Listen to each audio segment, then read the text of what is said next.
Let's mic बयानबाजी। नमस्कार, आप देख रहे हैं लेट्स माइक बयानबाजी। राजनीति के गलियारों से लेकर सत्ता और विपक्ष के वार पलटवार तक, आइए आपको सुनाते हैं आज के सबसे चर्चित बयान। दिल्ली में राम मंदिर ट्रस्ट की बैठक को लेकर कांग्रेस ने तीखा हमला बोला है। कांग्रेस नेता पवन खेड़ा ने कहा कि जिस ट्रस्ट ने बैठक बुलाई है वह खुद संदेह के घेरे में है, ऐसे में उसके किसी भी फैसले पर भरोसा कैसे किया जा सकता है। खेड़ा ने आरोप लगाया कि राम मंदिर ट्रस्ट मंदिर निर्माण और उसका संचालन सीधे तौर पर आरएसएस और प्रधानमंत्री कार्यालय की निगरानी में हो रहा है। ट्रस्ट ने ये बैठक बुलाई है, वो ट्रस्ट संदेह के बहुत बड़े घेरे में है। उस ट्रस्ट के किसी भी निर्णय पर कोई कैसे भरोसा करेगा, उसकी प्रक्रियाओं पर, निर्णय लेने की प्रक्रियाओं पर कोई कैसे भरोसा करेगा। सीधी सीधी बात है, राम मंदिर का ये पूरा प्रकरण, ये ट्रस्ट, इस ट्रस्ट का संचालन, मंदिर का कंस्ट्रक्शन, मंदिर का संचालन, ये सब सीधे सीधे आरएसएस और प्रधानमंत्री कार्यालय की निगरानी में हो रहा है।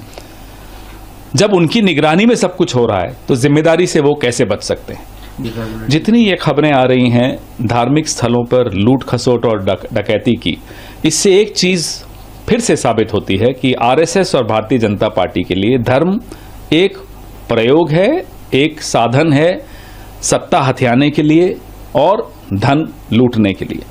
उसके अलावा धर्म की इनकी जिंदगी में कोई अहमियत नहीं है, कोई भूमिका। रायपुर में नकटी गांव को लेकर भाजपा के बयान पर छत्तीसगढ़ की सियासत गर्मा गई है। पूर्व मुख्यमंत्री और कांग्रेस नेता भूपेश बघेल ने भाजपा पर तीखा हमला बोलते हुए कहा कि सफेद झूठ बोलते हैं, बेशरम लोग हैं। बघेल ने दावा किया कि अंकित आनंद का पत्र जारी हुआ था जिसमें कलेक्टर को नकटी गांव में अतिक्रमण हटाने का आदेश दिया गया था क्योंकि वह जमीन विधायकों को दी जानी थी। कितना झूठ बोलेंगे और सफेद झूठ बोलने में बेशरम लोग हैं, इसको शर्म भी नहीं आता। विधानसभा में धर्मजीत सिंह जी उन्हीं पार्टी के विधायक है, उन्होंने सवाल किया, राजस्व मंत्री उत्तर दे रहे थे और बैठे बैठे ओपी चौधरी को परंपरा भी नहीं मालूम, वो बैठे बैठे बगल के मंत्री को कह रहे थे नकटी गांव बोलो। तो वो तो सब रिकॉर्डेड है। दूसरी बात यह है कि अंकित आनंद का पत्र जारी हुआ, कलेक्टर को निर्देश कर कि ये नकटी गांव में अतिक्रमण उसको हटाओ क्योंकि विधायकों को देना है। ये तो अभी की बात है।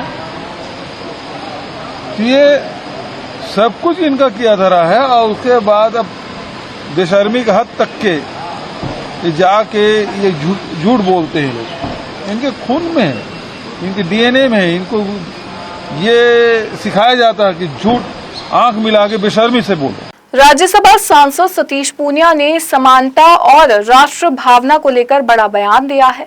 उन्होंने कहा कि भारत एक ऐसा अनूठा देश है जहां हर जाति, धर्म, पंथ और समुदाय के लोगों को सम्मान के साथ जीने, अपनी आस्था का पालन करने, रोजगार करने, इलाज कराने और लोकतांत्रिक अधिकारों का पूरा अवसर मिलता है। पूनिया ने जोर देकर कहा कि देश में सभी नागरिकों के लिए समान अधिकार, समान कर्तव्य और राष्ट्र के प्रति समान सम्मान की भावना होनी चाहिए।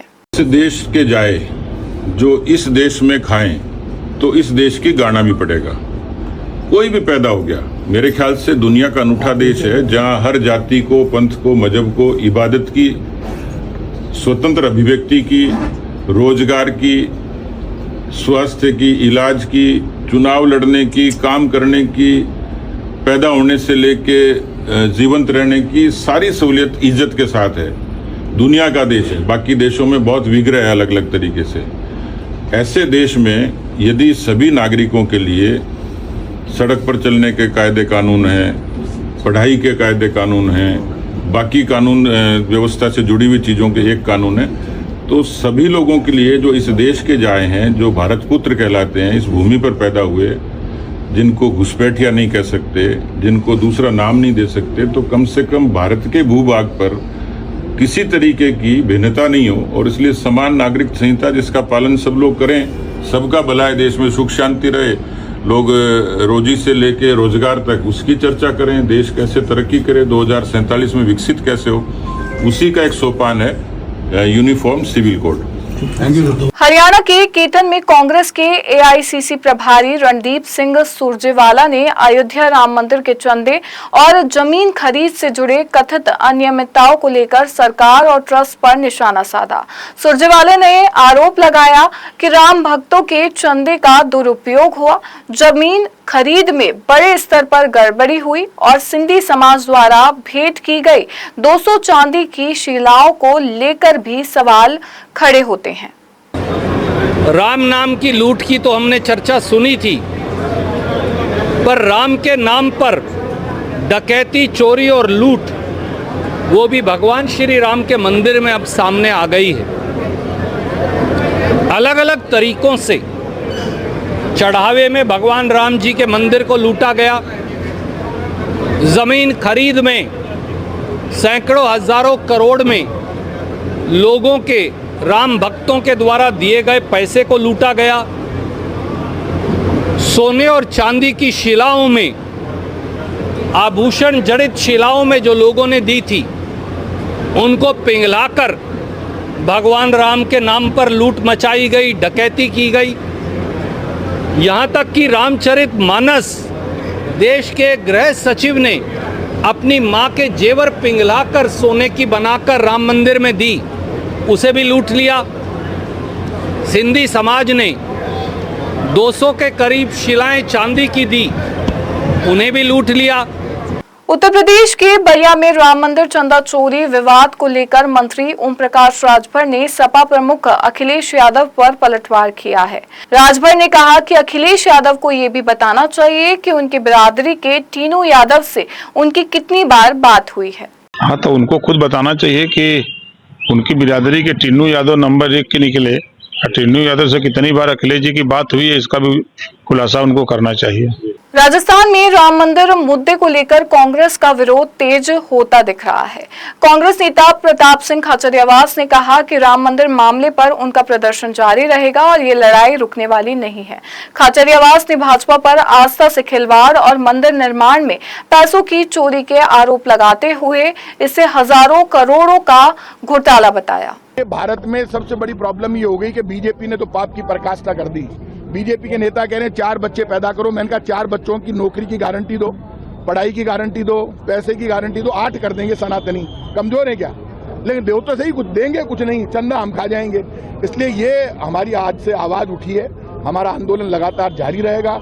राम मंदिर के मुद्दे पर ये मानकर चलना, आज यहाँ जला रहे, जयपुर के 8 विधानसभा क्षेत्रों में हम सब जाएंगे, सारे विधायक जाएंगे, जहाँ वहाँ से जो प्रत्याशी लड़ा है उसके नेतृत्व में हम करेंगे प्रदर्शन।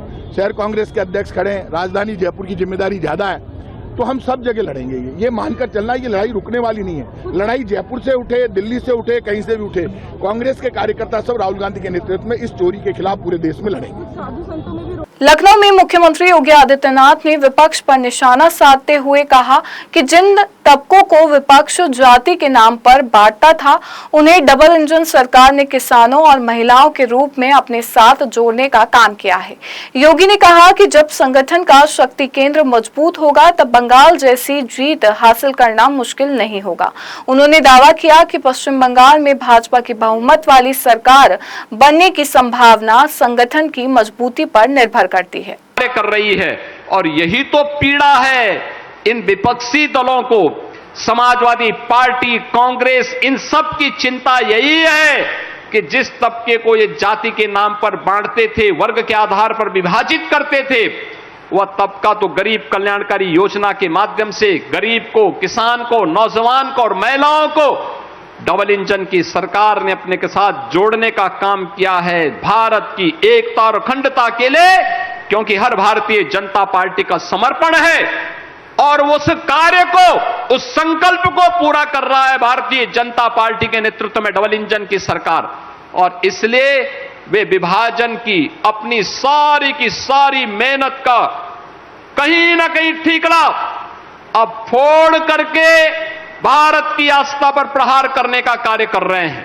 और इसीलिए मैं आप सबका आह्वान। बिहार में जेडीयू के कार्यकारी अध्यक्ष संजय झा ने ममता बनर्जी के बयान पर पलटवार किया। संजय झा ने कहा कि राजनीति में किसी को कोई नहीं रोकता, जनता ही तय करती है कि किसे आगे बढ़ाना है और किसे रोकना है। उन्होंने कहा कि बंगाल में जनता अपना फैसला सुना चुकी है और ममता बनर्जी को आत्म विश्लेषण करना चाहिए कि उनकी पार्टी के लोग उन्हें छोड़कर क्यों चले गए।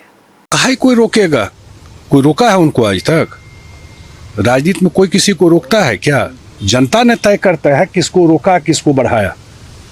जनता ने बंगाल में तय कर दिया और उनके पार्टी के लोग ही सब छोड़ के निकल गए, तो उनको तो खुद आत्मविश्लेषण करना चाहिए कैसी पार्टी वो चला रही थी, क्यों छोड़ के चले गए सब लोग जो है उनको, और जनता ने कहाँ जाकर के बैठा दिया उनको। वो सेल्फ असेसमेंट खुद करना चाहिए।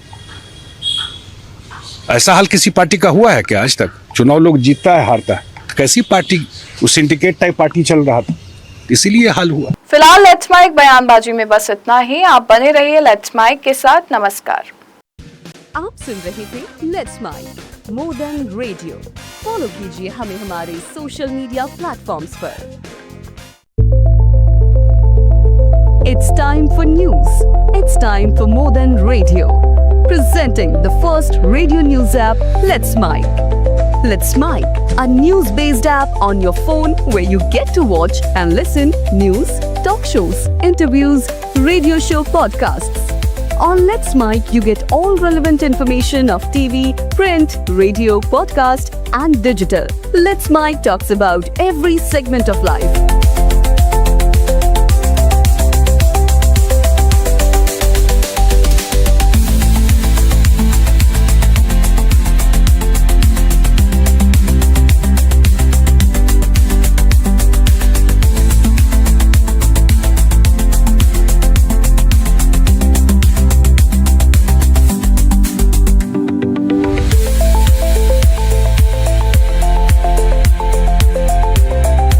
Download the app now from Play Store. Available both on Android and iOS mobile phones.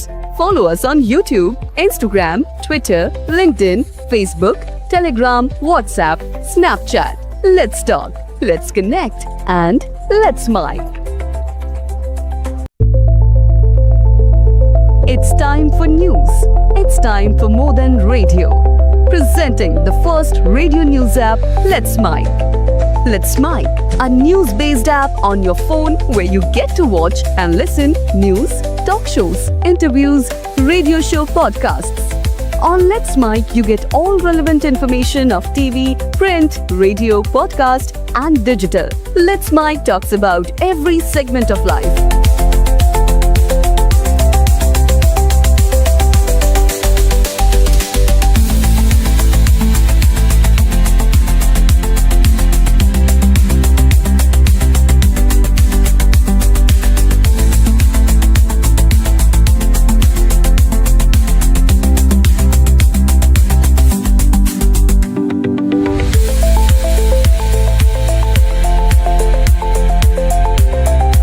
Download the app now from Play Store. Available both on Android and iOS mobile phones. Follow us on YouTube, Instagram, Twitter, LinkedIn, Facebook, Telegram, WhatsApp, Snapchat. Let's talk, let's connect, and let's mic. It's time for news. It's time for Modern Radio. Presenting the first radio news app, Let's Mic.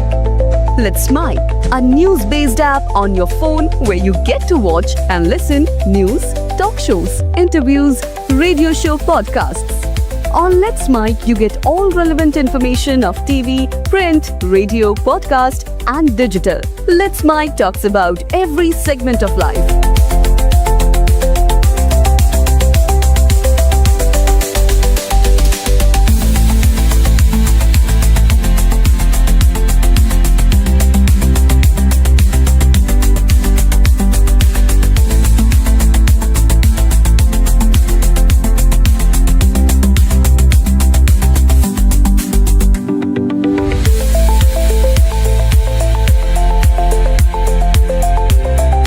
Download app now from Play Store. Available both on Android and iOS mobile phones. Follow us on YouTube, Instagram, Twitter, LinkedIn, Facebook, Telegram, WhatsApp, Snapchat. Let's talk, let's connect, and let's smile. It's time for news. It's time for More Than Radio. Presenting the first radio news app, Let's Mic. Let's Mic, a news-based app on your phone where you get to watch and listen news, talk shows, interviews,